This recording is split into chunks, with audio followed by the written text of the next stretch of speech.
ውብና ለምለም ቅጥር ትልልቅ አገር በቀል ዛፎች የሞሉበት ትልቅ ቦታ اللهم صل على محمد የአብሬት መስራቹ ያው ሰይድ ቡሸል አብሬቲ ወይም ኢማም አውሊያ አልহামዱሊላሂ الذي لم يولد بنعمته التي لا تهاد وليس له نسل وولد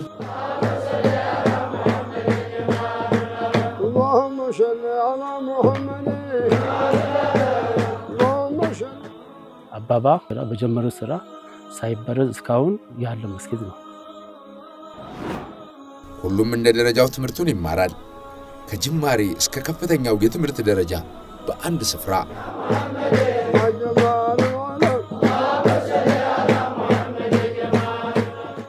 አብሬትን እንደ አይን እንደ ብሌን ነው የሚጠብቀው።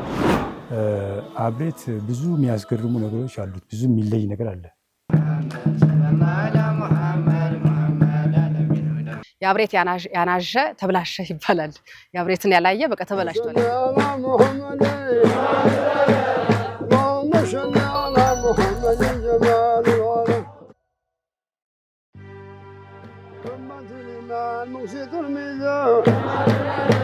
وفلي الأميم المسلم جمال العالم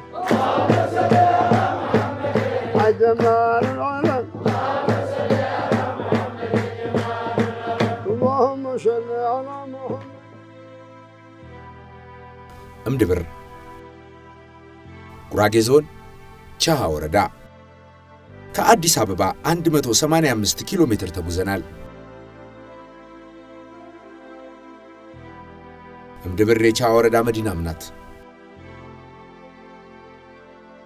ከወልቂጤ 35 ኪሎ ሜትር ርቀት ላይ የምትገኝ ከተማ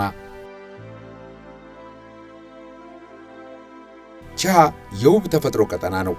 ቱባ የጉራጌ ሴቶች በክብር የተጠበቁበት ምድር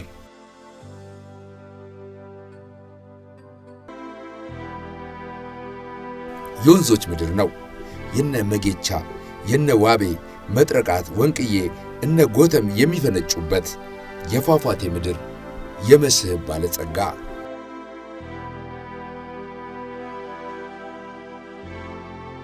የወረዳችን ዋና መቀመጫ የሆነችው እምድብር ከተማ አሁን ላይ ጥሩ በማደግ ላይ ያለች ጥሩ በርካታ ለውጦች እያመጣች እያሳየች ያለችበት ሁኔታ ነው ያለው። ከቅርብ ጊዜ ጀምሮ ራሱ መስተዳደር ሆኖ የወጣበት እምድብር ከተማ መስተዳደር ነው የሚባለው። በዛውም ደግሞ የቻሃ ወረዳ መቀመጫ ነው። ፏፏቴዎች ማንሳት ይቻላል። ከዚህ ውስጥ እነ ወርደና ፏፏቴ ማንሳት ይቻላል። የአብሬት መስጂድ አንዱ ነው። አፍጥር የተፈጥሮ ጥብቅ ደን መውሰድ ይቻላል። ወገፐቻ የተፈጥሮ ጥብቅ ደንም ነው። ወገፐቻ ደግሞ አንድም ታሪካዊ ስፍራ ነው። የጆካ ደግሞ በጣም ትልቁ የጆካ ቂጫ የምንለው ወይም ደግሞ የጆካ ባህላዊ ዳኝነት ስርዓት ይፍን በመጽሐፍ በስርዓተ ትምህርትም ጭምር የሚታወቅ ነው። እነ ጎርደና የጆካ ቂጫ ይታወቃልና ዋና መሰረቱ እዛው ዛፉ ወይም ደግሞ ዝግባው ያለው የእጀ ወካ ወይም ደግሞ እጁን መሬት አስነክቶ የተነሳ እንደማለት ነውና እዛው ነው ያለው ባህላዊ ዳኝነት ስርዓት ቦታ የሚሰጥበት። ጀፈራዎችም አይታ ከሆነ በደንብ ያው ጉራጌ ጀፈራ በጣም እውቅና ያገኘ ነው። ስለዚህ ሌሎች አካባቢዎች ላይ ማናገኘው ዩኒክ የሆነ የጉራጌ ባህላዊ መንደሮች ውስጥ አንዱ በጣም ፖቴንሻል ያለበት ሌሎች አካባቢዎች አሉ ጀፈራ። እርግጥ ቻሃ ወረዳ እንደና የጠናቃ የሚባሉ አንዘናባጥ የሚባል መገናሴ በጣም ብዙ ቦታ ማንሳት ይቻላልና እንደዚህ አይነት ጀፈራዎች የታደለ ወረዳ ነውና በጣም በጥቅሉ ቻሃ ወረዳ በጣም አቅም አለው ብዬ አምናለሁ።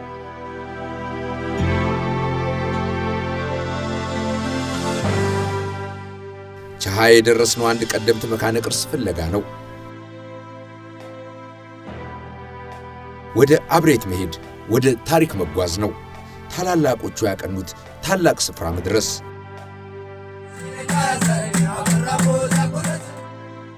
አብሬት ታላቁ መካነ ቅርስ፣ ደማቁ ኢስላማዊ የታሪክ ማዕከል፣ የኢትዮጵያ ጌጥ፣ ውብና ለምለም ቅጥር፣ ትልልቅ አገር በቀል ዛፎች የሞሉበት ትልቅ ቦታ።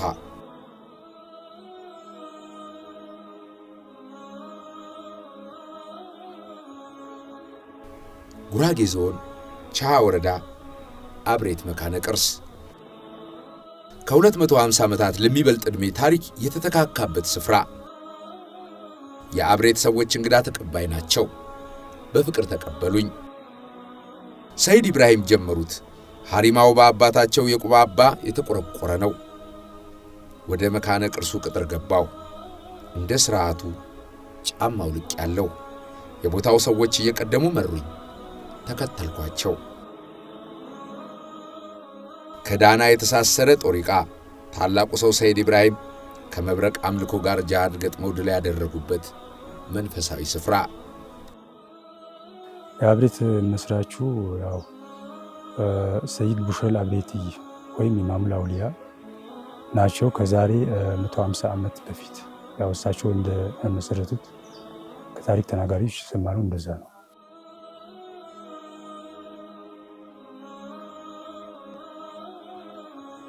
ብዙ ቤቶች አየው። የማን ናቸው ብዬ ጠየቅኩ። ከየቦታው አብሬትን ብለው የሚመጡ እልፍ እንግዶች ማደሪያ ናቸው።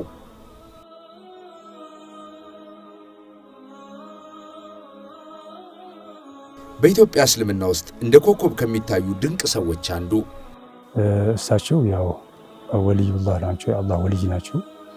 ያው ሲልሲላን ወደ ጉራጌ ሀገር ያመጡ ከዳና ይዞ ወደ ጉራጌ ሀገር ያስገቡ እስልምናን ያስፋፉ ወልይ ናቸው።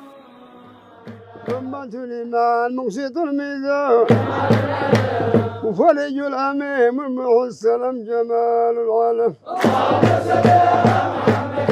جمال العالم እጅግ በጣም ታሪካዊ የቱሪስት መስህብ ስፍራ ነው። የሃይማኖት ተቋም ማዕከል ነው። በነገራችን ላይ ለእስልምናው ብቻ ተከታይ ሳይሆን እንደው በክርስትናው ዘንድም ምን ይባላል መሰለህ? የአብሬት ያናዠ ተብላሸ ይባላል። የአብሬትን ያላየ በቃ ተበላሽቷል አይነት ነው። በጣም በጉጉት በጣም ብዙ ዋኑ ቱሪስቶች ከገጠር እኔ ልጅ ሆኜ ሁላ ታሪኩን እሰማለሁ። እንግዳ አሁን ከስልጤ፣ ከኦሮሞ፣ ከትግራይ ከተለያየ ሀገር ይመጣሉ። እየመጡ ለራሳቸው አላቸው ቤት ቁልፉ የራሳቸው ቤት ነው ማረፊያቸው ነው። ቁልፉ ዘኮት ነው የሚለው። ከወልቂጤ 52 ኪሎ ሜትር ርቀት ላይ የሚገኘው አብሬት የሚዳሰስም የማይዳሰስም ቅርስ መገኛ ነው። የቦታው ታሪክ እንደሚነግረን አብሬትን ያስፋፉት በኢልም ከፍ አደረጉት የሚባሉት የኪታቡ ባለውለታ ታላቁ ሼህ ሰይድ አባ ራሙዝ ከአባታቸው ተቀብለው በታላቅ ከፍታ ቀኑት። ሁሌም ደማቅ፣ ሁሌም ከነሞገሱ ያለ ድባቡ ማራኪ مددي على محمد زين جميع البشر حرم على محمد شفيعه للمشاري صلى الله على محمد زين جميع البشر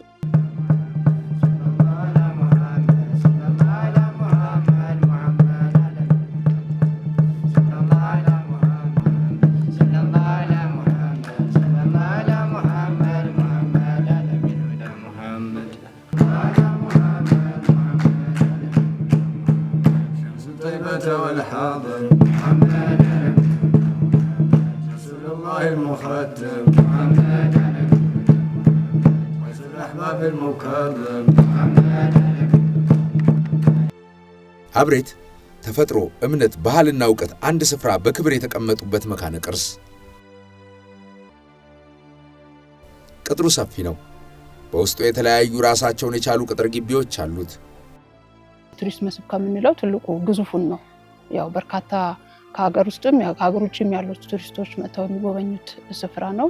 በየዓመቱ የሃይማኖት ቦታዎች የሃይማኖትም ተከፋዩም ደግሞ የዛ ሃይማኖትም ያሉት ሌሎችም ሄደው የሚጎበኙት የሚያከብሩትም ጭምር ቦታ ነው።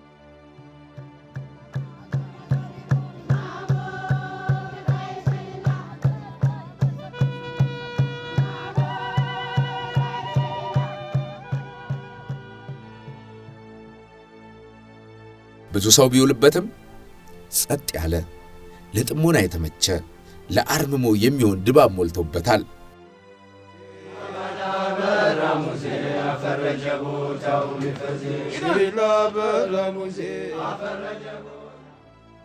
አንድ 1200 የሚደርሱት ቤቶች ከመላ ኢትዮጵያ ወደ አብሬት ለሚመጡ እንግዶች በእንግዶቹ የተሰሩ ማረፊያዎች ናቸው።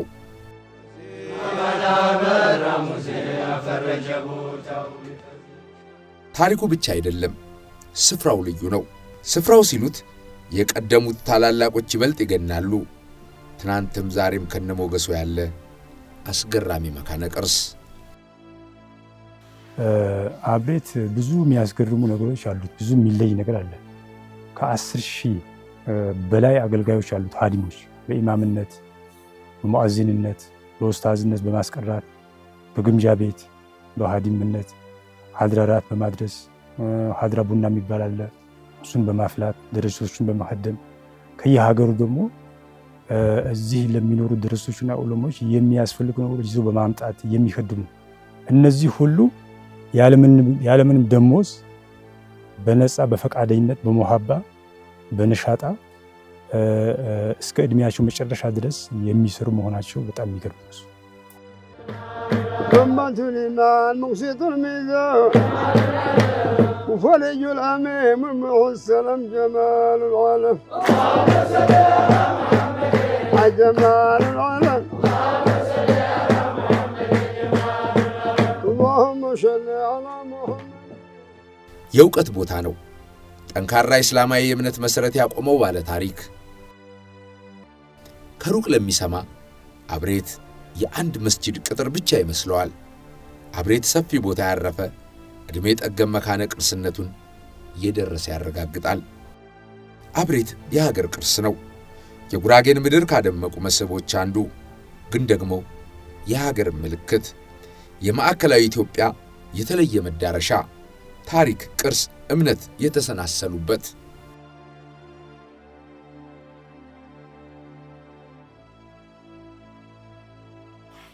ያው ከኛ እድሜ በፊት ነው እሱ። የዚያ ታሪኩ ከባድ ነው። እኛ ከማወቃችን በፊት የተጀመረ ነው። ከ130 ምናምን እድሜ በፊት የሆነ ነው።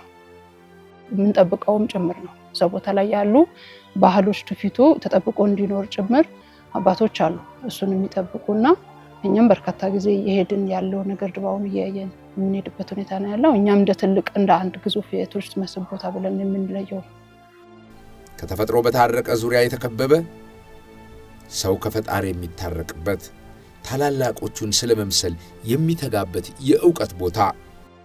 የስፍራ የአብሬት ሼሆች አብሬትን እየተተካኩ አስቀጥለው አስፋፍተው የሀገር ቅርስ አድርገው ለዛሬ ያደረሱበት ነው። ሁሉም ህብረተሰቡ አንድ ላይ በመሆን ሁሉም ህብረተሰቡ በመሆን ሙስሊም ክርስቲያኑም አብሬትን እንደ ብሌን ነው የሚጠብቀው። ለመሰለ ብዙ ታሪክ ስላለው ከመሰራቱ ጀምሮ እስካሁን የቆየ ምንም ሳይበረዝ አባባ ባደረጉ ስራ በጀመሩ ስራ ሳይበረዝ እስካሁን ያለ መስጊድ ነው።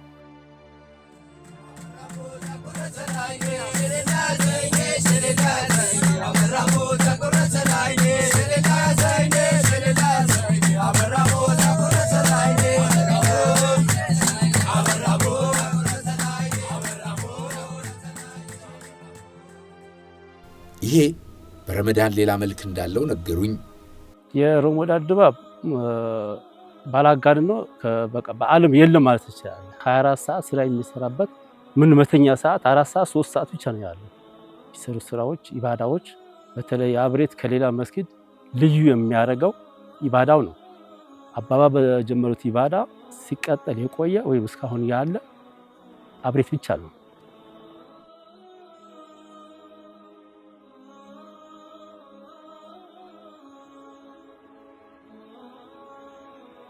ከድር ታጁ በዘመነ ታሪክ ድርሳኑ በ1880ዎቹ ማረፋቸውን የሚገልጸው ታላቁን ሰይድ ኢብራሂም መምህር፣ ሰባኪና አናጺ ይላቸዋል። የኢስላም ታሪክ ተመራማሪውና አንጋፋው ጋዜጠኛ ተሾመ ብርሃኑ ከማል በአይን አብራዎቹ መጽሐፋቸው ከሰይድ ኢብራሂም በመቀጠል የአብሬት ሼክ የሆኑት ልጃቸው ሰይድ ቡሸራ በ1877 መወለዳቸውን ገልጸው በ1919 ማለፋቸውን አስፍረዋል።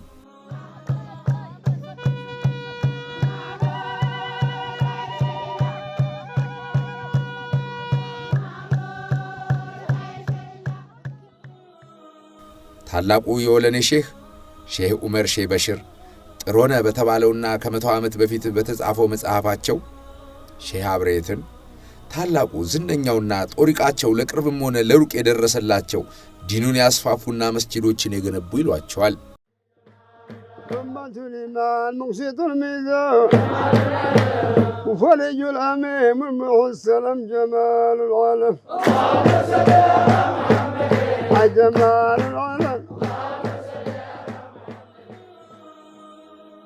አብሬት የጽሑፍ ቅርሶችን ጠብቆ የአገር ሀብት ከትውልድ ትውልድ ያሻገረ ነው።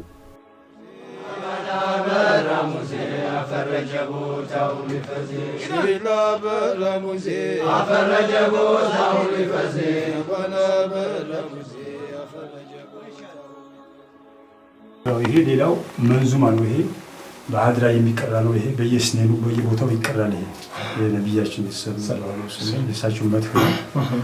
ያው ብዙ ነው ኪታባቸው ከ227 መንዙማዎች በላይ አውጥቷል አባባ ቤት ያብራሙዝ። ሌሎችም ተወስላቶችም አሉ፣ ደላኢሎችም አሉ። በተጨማሪ ያው ይሄ መንዙማቸው ነው። አይነተ ብዙ ታሪካዊና ጥንታዊ ኪታቦችን ጠብቆ አኑሯል።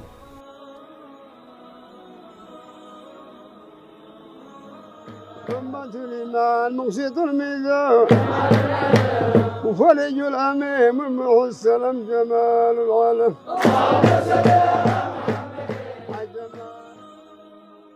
يتكن يا مكرانو يا ربي صلي على محمد وعلى آله وصحبه الدرر يا ربي صلي على محمد وعلى آله وصحبه الدرر وعلى آله وصحبه الدرر وعلى آله وصحبه الدرر يا ربي صلي على محمد وعلى آله وصحبه الدرر يتبع يقرأ الذي الحمد لله الذي لم يولد بنعمته التي لا تهاد وليس له نسل وولد لم يكن له كفوا أحد ولم يكفيه العقل المهير يا ربي صلي على محمد وعلى آله وصحبه يتبع الذي يقرأ الأدار كتابوش عندنا مصباح የሚባል አለ ሌላ እሱ ደግሞ ለአደብ ነገር የሚናገር ነው።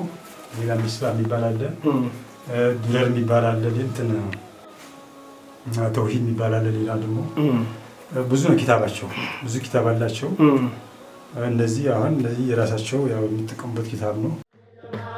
كملتني مع المقسط الميزان وفلي الأمين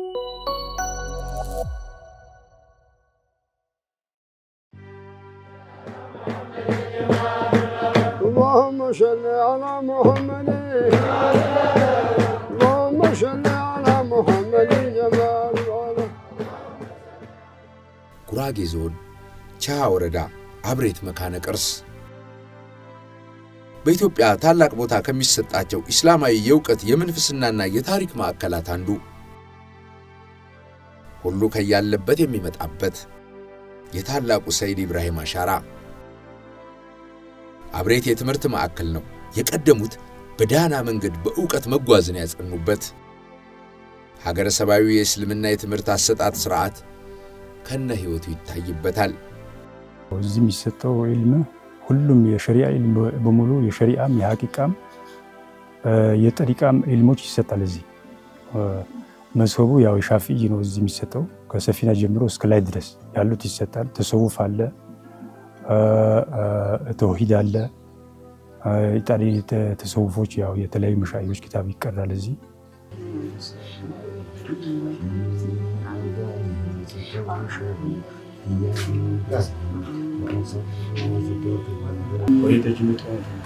إلى مرفقين ومسح قليل እዚህ ተቀምጦ ያው በየወቅቱ ኢልም ሲጨርሱ ይወጣሉ። ወጥቶ እዚህ የቀሩትን ኢልም ሀገራቸው ላይ ሄደው ያስቀራሉ፣ ያሰግዳሉ፣ ጁማ ያሰግዳሉ፣ ይወጥባሉ።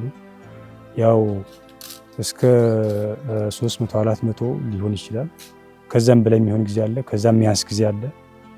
ያው ሲወጣ ሌላ ይተካል ይመጣል። ቁጥሩ በአንድ ጊዜ አይረጋገጥም። فتكون من الأرض نباتا ثم يعيدكم فيها ويخرجكم إخراجا والله جعل لكم الأرض بساطا لتسلكوا منها سبلا فجاجا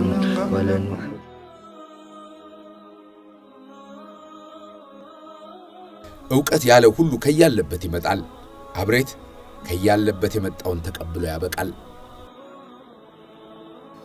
ተማሪዎቹ ያው በተለይ ከጉራጌ ከስልጤ ከኦሮሞ የሚመጡ አሉ። ሁሉም አቀፍ ነው። ከአማራም ይኖራል። ሁሉም ተአልሞ የሚወጣበት ነው። እዚህ አጠቃላይ ሀበሻን በሙሉ የሀበሻ በሙሉ የሚያጠቃልል ነው።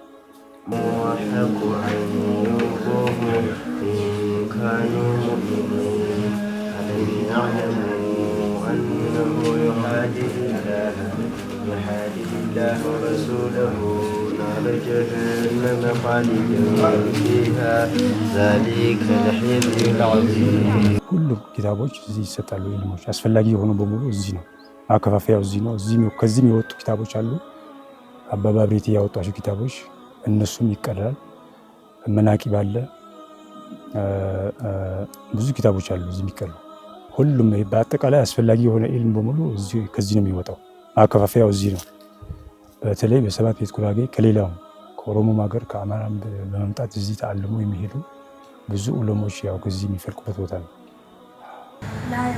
አይኸር ኢማን ሳሂባ ፈሪ አይኸር ታሀገነ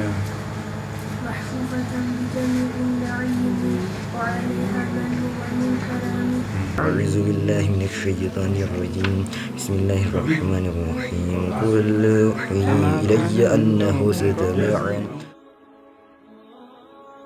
ሁሉም እንደ ደረጃው ትምህርቱን ይማራል።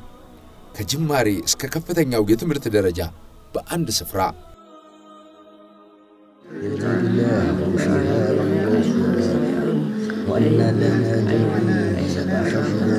بما في قلوبهم قل استهزئوا إن الله محيج ما تحزن عنها في غائب وما أدراك ما يوم ورسوله كنتم تستهزئون ዙሪያው ውብና አረንጓዴ ነው። ረዣዥም ዛፎች ቀጥረውታል።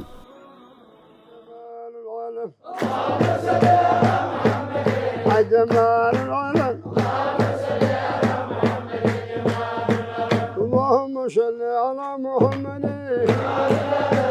اللهم صل على محمد جمال العالم ለወትሮ ሰፊ የሚመስለው ቅጥር የሚጠብበትም ጊዜ አለ። አብሬት ያው ብዙ ጊዜ ሰዎች ይመጣሉ ከየሀገሩ። በሶስት ጊዜ የበለጠ በሶስት ወቅቶች ይመጣሉ። አንደኛ ሐሙስ ነው። በየሳምንቱ ሐሙስ ተራ የሚባል አለ። በሶስት ተራ ተመድቦ የጌቶ የእነሞር የሺሃ ተብሎ በየሳምንቱ ይገባሉ። በየሐሙሱ ያው ይገባል ሰው በብዛት። ሌላው በረመዳን ነው።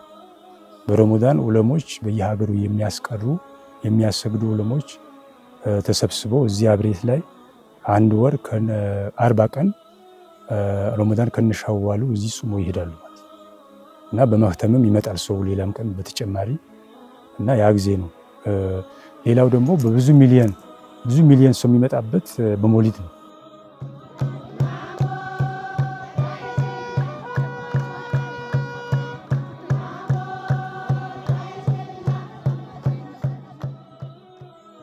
በረመዳን የሚደምቀው አብሬት ሀገር ከያለበት የሚመጣበት የመውሊዱ በዓል ልዩ ነው።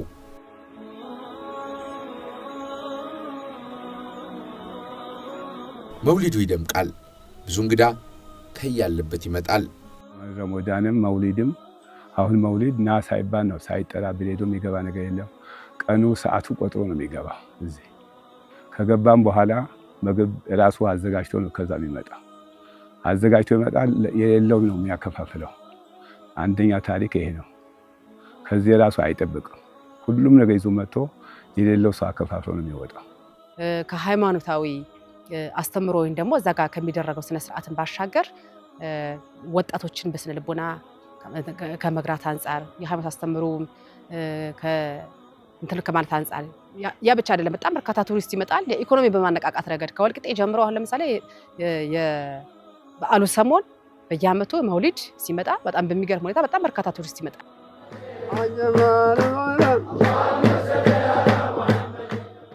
ያ ሰፊው ቅጥር ከሰው ብዛት የተነሳ ይጠባል።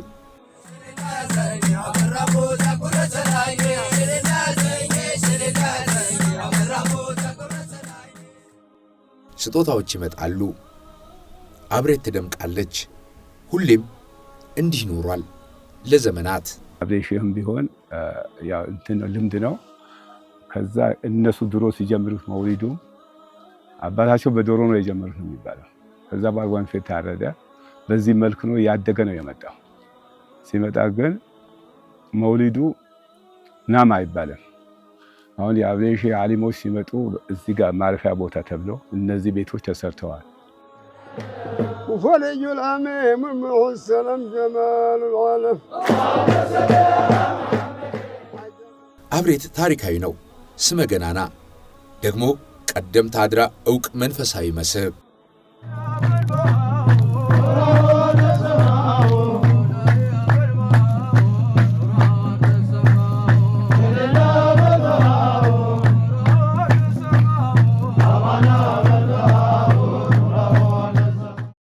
መውሊዱ ድባብ በጣም ሌላ በጣም ልዩ የሆነ ድባብ ነው ያለው። ሰው ሳይነገረው ምን ሳይባል ራሱን ቆጥሮ በራሱ ከሚሊዮን ህዝብ በላይ ነው የሚመጣው። ሲመጣም እስበራሱ ነው እንጂ እዚህ ጋር መቋጠር አይቻልም። እስበራሱ እንደ አባትና እንደ ልጅ ኦሮሞ አይባል፣ አማራ አይባል፣ ትግራይ አይባል፣ ጉራጌ አይባል፣ ስልጤ አይባል፣ ሁሉም ህብረተሰብ ስለሚመጣ እንደ አባትና እንደ ልጅ አንድ ላይ ሆኖ 5-6 ሰው አንድ ላይ ካለ ሌላው ከመጣ ያቅፉታል።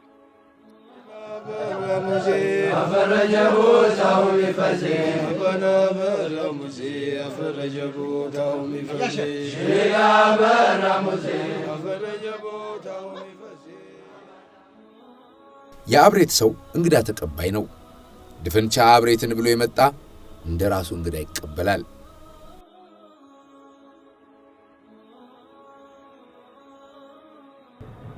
እንደሚታወቀው ይህ መውሊድ ከተጀመረ እስካሁን ድረስ ሳይቋረጥ እየሞቀ እየደመቀ እየጨመረ እየመጣ መውሊድ ነው።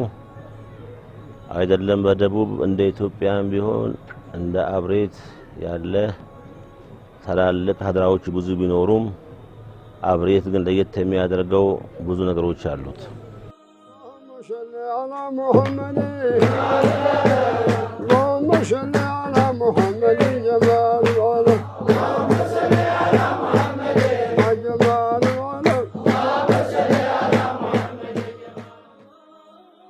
ለመውሊዱ የሚመጣው ህዝብ በጣም በርካታ ነው። كملت الإيمان مقسط الميزان وفلي الأميم المعسلم جمال العالم جمال العالم اللهم صل على محمد اللهم صل على محمد جمال العالم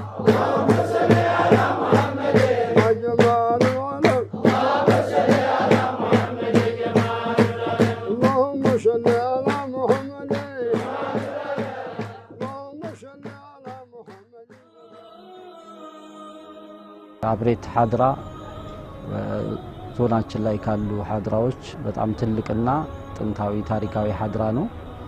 ይህ ሀድራ ለአካባቢው ማህበረሰብ፣ ለሙስሊሙ ማህበረሰብ በአጠቃላይ በዞናችንም በክልላችንም በሀገርም ደረጃ ለዲን ትልቅ አስተዋጽኦ ያበረከተ አካባቢው ላይ ጥሩ የሆነ ማህበራዊ ኢኮኖሚያዊ መስተጋብር እንዲኖር መልካም ማህበረሰቡ በሙሉ መልካም እንዲያስብ እርስ በርስ እንዲዋደድ በአግባቡ ሰዓቱን ጊዜውን ጠብቆ አካባቢውን እንዲያለማ አካባቢውን በጣም በተረጋጋና በወንድማማችነት መንፈስ ማህበረሰቡ እንዲኖር ትልቅ ስነ ምግባርን ሲገነቡ የነበሩ ትልቅ ትልልቅ መሻይኾች ያለፉበት ሐድራ ነው።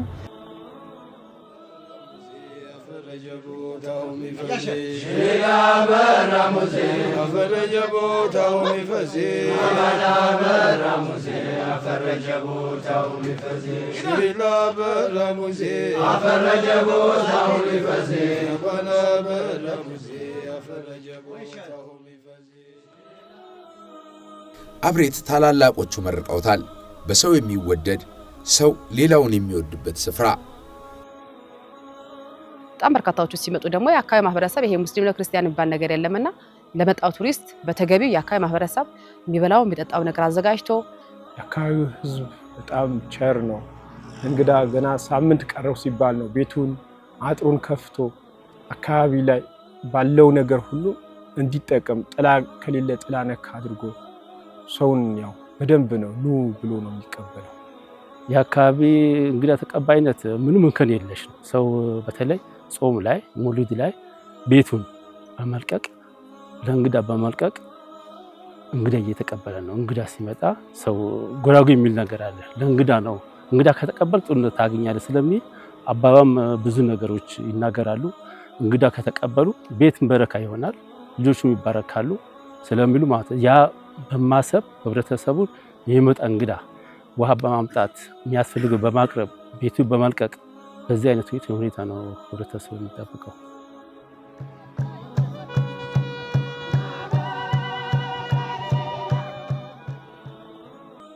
ሁሉንም የአብሬት እንግዳ ሆኜ አይቼዋለሁ። ሀገር እንዲያዩ ናፍቃለሁ።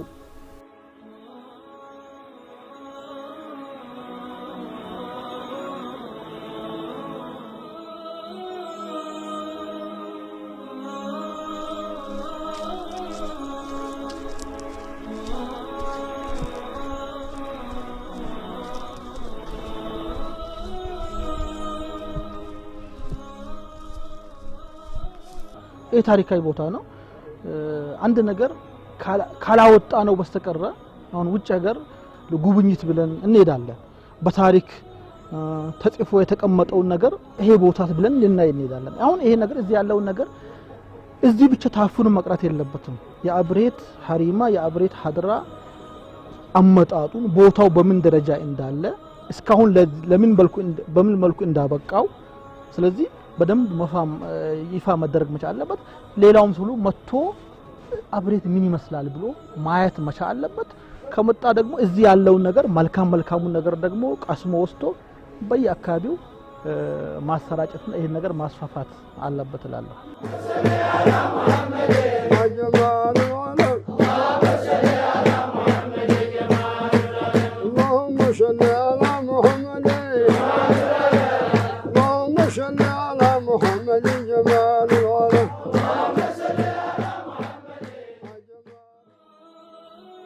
አብሬት ብዙ የተሰራበት ቦታ ቢሆንም ገና ብዙ ሊሰራለት የሚገባው የሀገር ቅርስ ነው።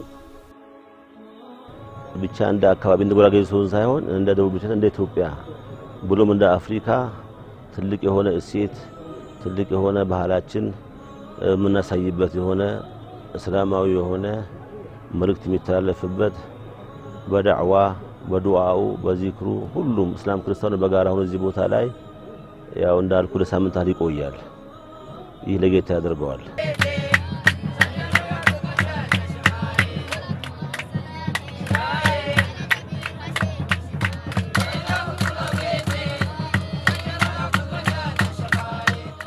የልማት እቅዳችን አሁን ጀምረናል። አሁን በተቋቋመው ኮሚቴ አማካይነት ጀምረናል። ለምሳሌ በቅርብ ጊዜ አሁን ውሃ ጀምረናል። እዚህ ውሃ ለህብረተሰቡ ለመስጊዱ አልነበረውም።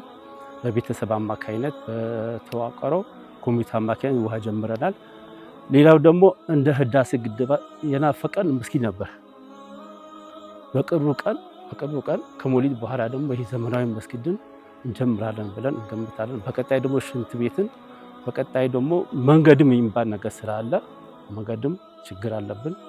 እነዚህ ከመንግስቱ ሆኖ ከህብረተሰቡ ጋር ሆኖ ያ ነገር ለማስጀመር በቅድ ላይ እንገኛለን።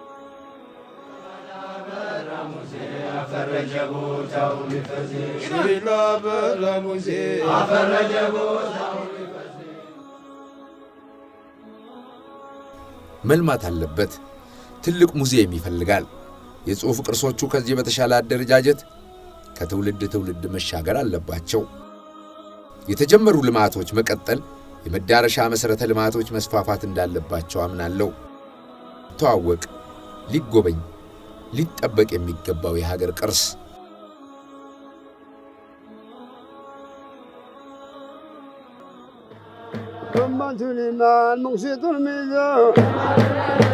وفلي الأميم معه السلام جمال العالم جمال العالم እምነት፣ ዕውቀት፣ እሴት አንድ ስፍራ የገነኑበት ታላቁ ስፍራ አብሬት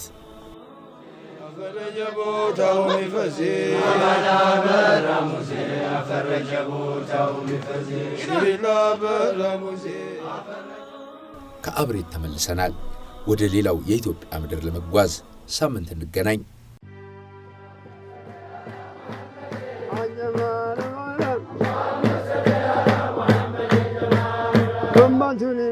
المقسط الميزان وفلي الأميم معه السلام جمال العالم جمال العالم اللهم صل على محمد اللهم صل على محمد جمال العالم